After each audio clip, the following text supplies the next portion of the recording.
uummanni sirriidha. Gidirfamaa jira. Mi'aan isaa irratti gidirfamaa jira.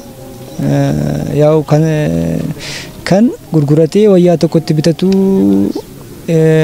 garuma keenyaatti unuuf waan ija'ee jechuudha. Maaliif qawwee waan baatamuuf hin sodaata waan ta'eef inuma laata jechuudha. Yoo laachuu dides inuma rukutamaa inuma ajjeefamaa ati nyaaphaadha maalidhaan jedhamaa jechuudha. Gaafa qabsichatti gallu qabsoo sirriidha. Qabsoo haqaadha. Bilisummaa dhugaa dhufaadha. Akkasitti itti amansiifamnee itti galle turre. Garuu achi keessa gaafa jiru waan Oromoo bilisoomsu baate miti, akka Oromoo barbaadu baate miti, waan Oromoo garboomsu baate fakkaata. Maaliif kanatti ajjeesartus Oromoodha, kanatti saamartus Oromoodha. Baranaama yeroo marsaa araaraatiif jedhamaa ture uummanni baay'ee hawwiidhaan eegaa ture. Garuu didamee gaafa biyyatti galamu gaafa Jaalmarroon deebi'ee biyya galu jechuudha. Baay'ee faarri uummata baay'ee jijjiirame jechuudha. Waraanichumtillee baay'ee abdiin eegaa ture. Garuu egaa Jaalmarroon biyyatti deebi'ee qawweedhuma lolli itti fufaa eega jedhee baay'ee yaadii waraanaa sirrii hin taane jechuudha. Fedhii waraanaallee waraanuullee hin qabu.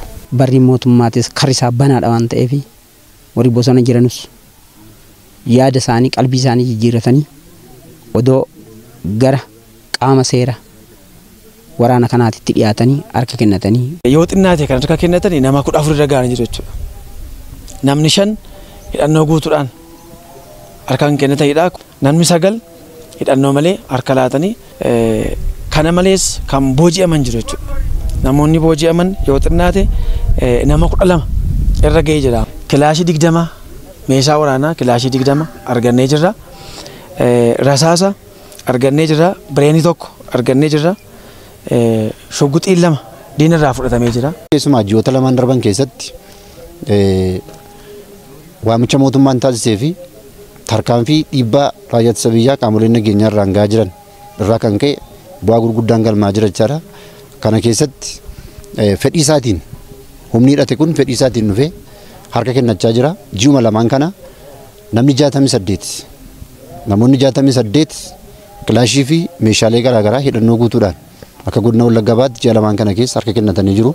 Namoonni 44 immoo waraana keessatti kan booji'amanii fi isaanis meeshaa adda addaa wajjin booji'amanii harka keenya kan jiran.